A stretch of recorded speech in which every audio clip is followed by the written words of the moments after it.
question du processus de Luanda et les défis rencontrés lors de la réunion du 14 décembre.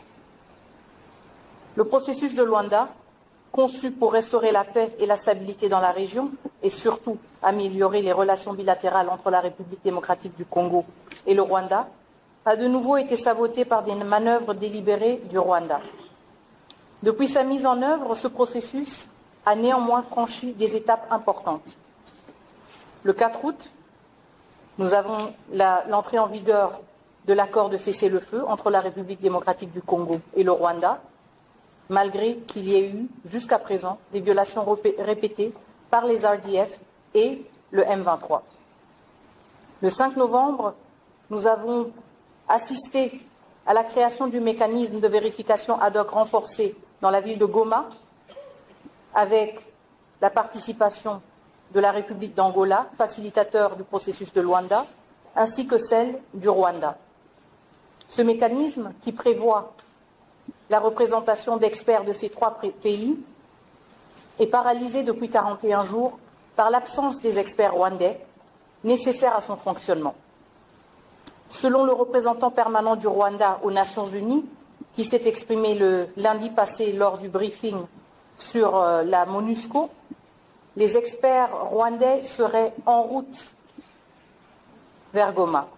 Il est surprenant pour moi qu'un pays aussi petit que le Rwanda puisse nécessiter autant de temps pour permettre à ses officiels d'atteindre l'est de la République démocratique du Congo. Néanmoins, le 25 novembre, nous avons aussi adopté le concept d'opération qui engage explicitement le Rwanda à retirer ses troupes de la République démocratique du Congo, malgré le fait qu'il nie jusqu'à présent sa présence. Le concept d'opération prévoit aussi l'engagement ferme de la République démocratique du Congo de neutraliser les FDLR qui sont encore présents dans certaines parties de l'Est de la RDC. Ces progrès, bien que salués par vous tous, membres de la communauté internationale, ont été affaiblis par l'absence de mécanismes coercitifs et de suivi rigoureux, permettant ainsi au Rwanda de contourner ses engagements. Permettez-moi maintenant de revenir sur les événements du 14 décembre qui illustrent les défis persistants du processus de Luanda. La République démocratique du Congo tient à rétablir les faits concernant ces événements, surtout après une déformation des réalités par le Rwanda. En effet, nous nous sommes rencontrés le 14 décembre pour nous pencher sur la seule et dernière question qui restait encore en suspens avant l'adoption du projet d'accord, à savoir la question du M23. À ce sujet, la République démocratique du Congo a toujours maintenu qu'elle n'allait pas engager de dialogue direct avec le M23, un groupe terroriste qui, lui-même, s'est exclu du processus de Nairobi, processus conçu et mis en place pour faciliter la démobilisation de groupes armés congolais actifs en République démocratique du Congo.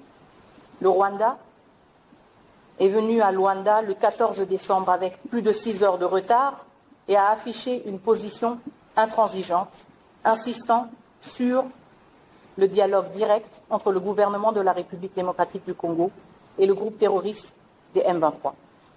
Pendant 6 heures, nous avons tenté, avec la facilitation, d'identifier des formulations qui pouvaient réconcilier les postures des uns et des autres, à savoir la détermination de la République démocratique du Congo d'offrir un chemin vers la démobilisation au M23 à travers le processus de Nairobi et donc la réintégration de ce groupe armé dans ce processus, et la position défendue par le Rwanda, à savoir l'insistance sur un dialogue direct entre le gouvernement de la République démocratique du Congo et le M23.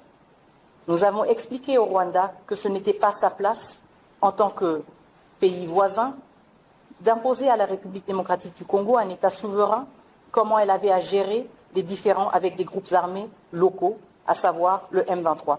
Nous avons aussi insisté sur notre pleine confiance dans la qualité des deux facilitateurs, à savoir celui du processus de Luanda et celui du processus de Nairobi, à engager des entretiens et des consultations avec le M23. Néanmoins, nous n'avons pas pu surmonter le défi. Et le Rwanda s'est monté intransigeant. Et donc, le facilitateur angolais prenant acte de cette impasse, a proposé aux partis de laisser cette décision au niveau des chefs d'État, étant donné que l'accord avait été négocié dans son entièreté, à part cette provision liée au sort du M23. Pour la République démocratique du Congo, dans notre posture constructive, dans notre posture qui vise à trouver une fin à ce conflit, nous avons accepté cela, car nous étions aussi curieux d'entendre comment le Rwanda allait défendre son insistance par rapport à la tenue d'un dialogue direct entre la République démocratique du Congo et le M23. Et donc, nous avons offert au Rwanda cette occasion-là. Cependant, le Rwanda a fait volte-face et a décidé que dans de telles circonstances, il ne pouvait pas participer au sommet, le président rwandais ne pouvait pas participer au sommet et a même changé de posture, allant initialement de la condition d'avoir un dialogue direct entre le gouvernement de la RDC et le M23.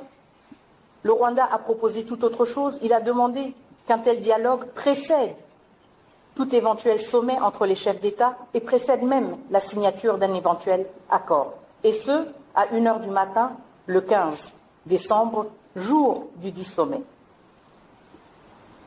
Suite à cela, comme je l'ai dit, la facilitation a insisté sur le rôle des chefs d'État d'assumer eux-mêmes la responsabilité de trouver une décision sur cette problématique qui apparemment était bien trop complexe pour les ministres des Affaires étrangères que nous étions. Et c'est là que le Rwanda a annoncé qu'il ne participerait pas au sommet et s'est retiré à 2h du matin ou 1h et quelques sur la pointe des pieds. Nous n'avons même pas eu l'occasion d'avoir ou d'acter le déroulé de la réunion, comme il est coutume dans le processus de Luanda.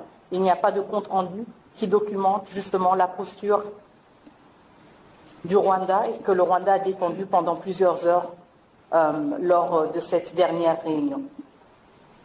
Je voudrais quand même insister sur un point, c'est le fait que la République démocratique du Congo, le 14 décembre, a affiché clairement et a défendu clairement sa résolution de trouver une issue au conflit et d'honorer le processus de Luanda.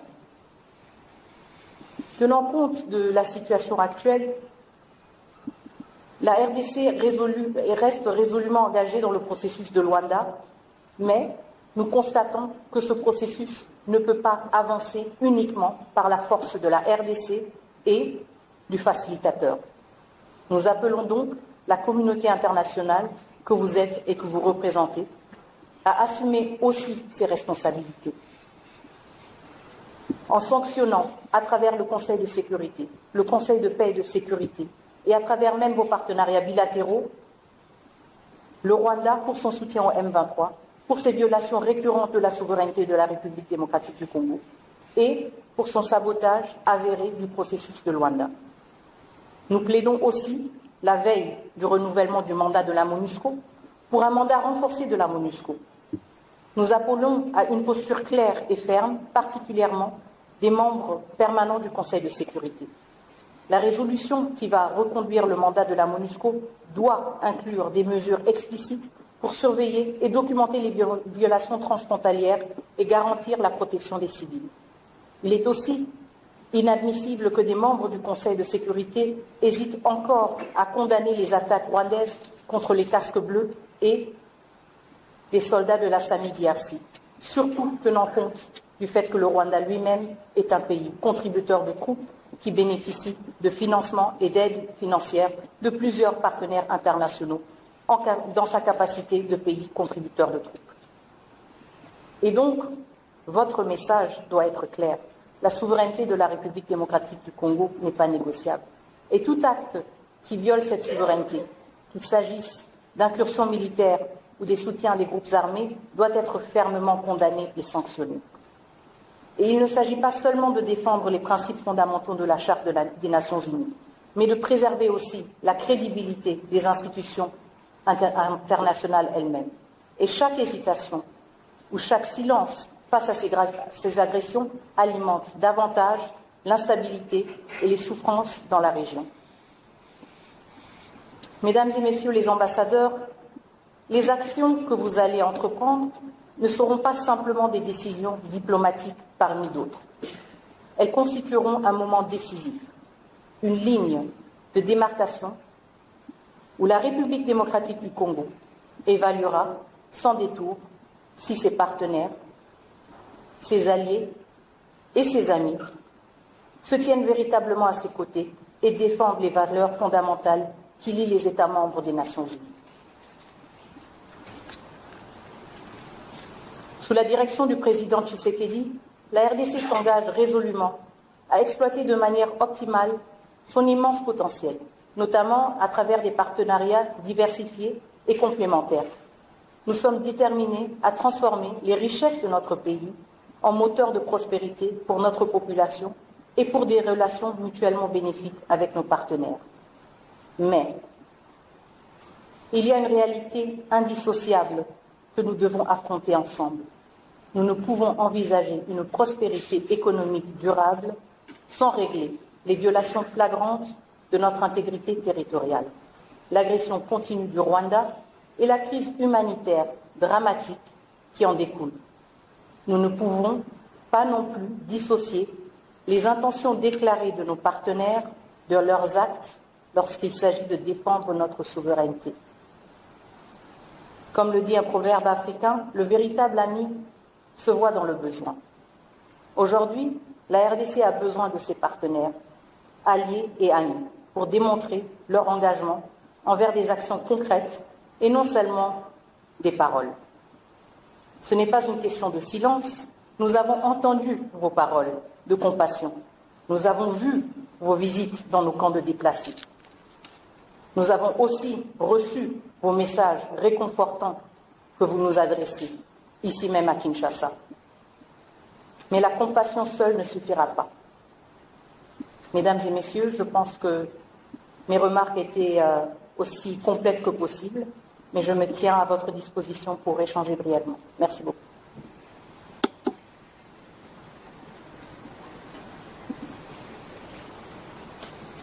Les perspectives et l'avenir du processus de Luanda, après tant d'investissements, se posent inévitablement. Vous l'avez tous remarqué, le dimanche, le président Kagame n'est pas venu, n'a pas honoré l'invitation de son homologue angolais, ni de son homologue kényan, le président honoraire Kenyatta. Néanmoins, nous avons eu le privilège d'assister à une réunion entre 3 présidents, dont un honoraire, qui portait essentiellement sur la question de la paix et à travers laquelle on a pu reconnaître l'engagement sincère de ces 3 présidents pour la solution de la crise qui prévaut dans l'Est de la République démocratique du Congo. À cet effet, nous pensons que la facilitation angolaise reste déterminée. Nous pensons aussi que le président Uhuru Kenyatta reste déterminé et donc que les 2 processus ont encore de l'espoir. Mais tout cela dépend sincèrement de la posture du Rwanda. Une posture qui a manqué en courtoisie, en élégance. Nous sommes entre diplomates, je ne pense pas que ça se fait, d'annuler la veille sans avoir la courtoisie même d'appeler ou d'envoyer un message. Mais nous avons tous constaté la posture du président rwandais. Nous avons aussi constaté le fait que, devant l'opportunité qui lui a été offerte de se rendre à Luanda pour expliquer pourquoi le Rwanda insiste sur un dialogue direct entre le gouvernement de la RDC et le M23, il n'a pas saisi cette opportunité. Il a préféré rester à Kigali et ordonner à sa délégation de rebrousser chemin. Cela aussi, nous en prenons note et nous espérons justement que les engagements des 2 facilitateurs nous aideront à avoir plus de compréhension sur la posture du Rwanda, sur cette action qui a sapé les efforts qui ont été entrepris depuis juillet 2022. Et nous espérons aussi que les partenaires que vous êtes, et vous n'êtes pas des partenaires exclusifs à la RDC, mais vous êtes aussi, dans la plupart des cas, des partenaires au Rwanda, qu'à travers vos partenariats, vous puissiez aussi mieux comprendre la posture du Rwanda et motiver le Rwanda, s'il a vraiment cette volonté, de réaffirmer son attachement au processus de Luanda et à la perspective d'une paix durable.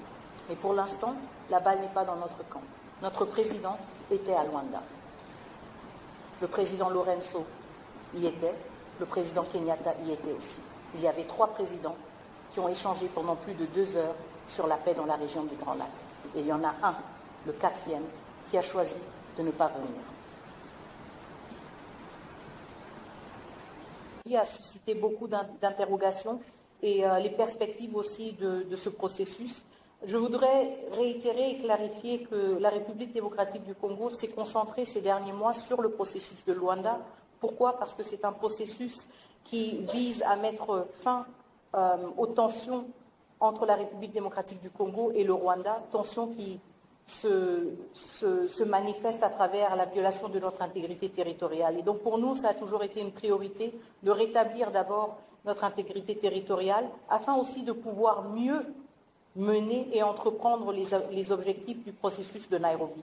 En même temps, nous avons gardé le cap sur le processus de Nairobi, même s'il n'a pas été aussi visible ces derniers mois. À cet effet, le président de la République a aussi eu l'occasion d'échanger hier à Luanda avec le facilitateur du processus de Nairobi, entre autres aussi sur le parrainage institutionnel, si vous voulez, du processus de Nairobi. Et tenant compte du fait que celui de Luanda est sous la houlette de l'Union africaine et que ces 2 processus s'influencent mutuellement et se renforcent mutuellement, la position de la RDC a été de voir comment et de proposer comment le processus de Nairobi pourrait être placé aussi sous la houlette de l'Union africaine. Ceci faciliterait, encore une fois, l'interaction entre les 2 processus, l'interaction entre les 2 facilitateurs et harmoniserait, si vous voulez, la question du parrainage institutionnel. Et donc c'est une question qui est, je ne veux pas dire sous examen, parce que c'est un processus congolais. Donc nous avons émis ce vœu et cette priorité, et nous sommes confiants que ceci va se matérialiser incessamment et que cela va contribuer justement à un processus de Nairobi plus dynamique et en meilleure synchronisation, si vous voulez, avec le processus de Luanda. Je suis accompagnée du haut représentant du chef de l'État. Je pourrais aussi lui donner l'occasion de clarifier s'il y avait des éléments supplémentaires par rapport à cela. Sous le parapluie de l'Union africaine, a justement été motivé par le fait que, pour des besoins de coordination et d'harmonisation, que le président de la République avait bien voulu que les 2 processus puissent être complémentaires sous la houlette de l'Union africaine et le parrainage de son Excellence le président João Lourenço. Bien sûr, pour le processus de Nairobi, le facilitateur demeure et demeurera le président honoraire, le président Kenyatta, qui justement avait répondu à l'invitation du président Lorenzo, qui prendra la présidence de l'Union africaine l'année prochaine, au mois de février. C'était aussi une action pour matérialiser justement cette volonté de poursuivre ce processus qui avait été mis un tout petit peu entre parenthèses. Voilà la raison pour laquelle la réunion des chefs d'État, le sommet qui devait avoir lieu hier, devait aussi permettre d'annoncer le lancement, la continuation, si je peux me permettre, du processus de Nairobi.